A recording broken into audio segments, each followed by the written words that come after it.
Very short tutorial to show you how you can generate PDF reports like this one from your form responses in Weebly in a matter of seconds. So let's assume that you have a form built in Weebly like this one. It's pretty basic. It's just for the matter of this tutorial, and you have results. So we only have one result here, but you could have many of them.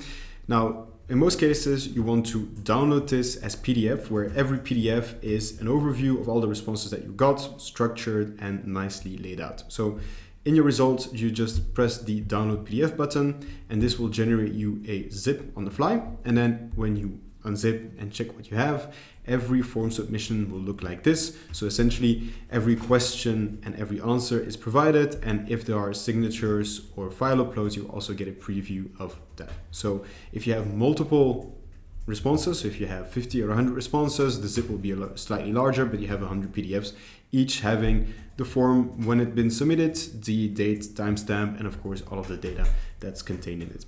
If you want to be able to customize the look and feel of your reports, then I suggest you look into integrations, namely the Oarshot integration allows you to create really cool, completely branded PDFs from your form responses. There's a link to a tutorial of that right here at the top of this video or in the description as well.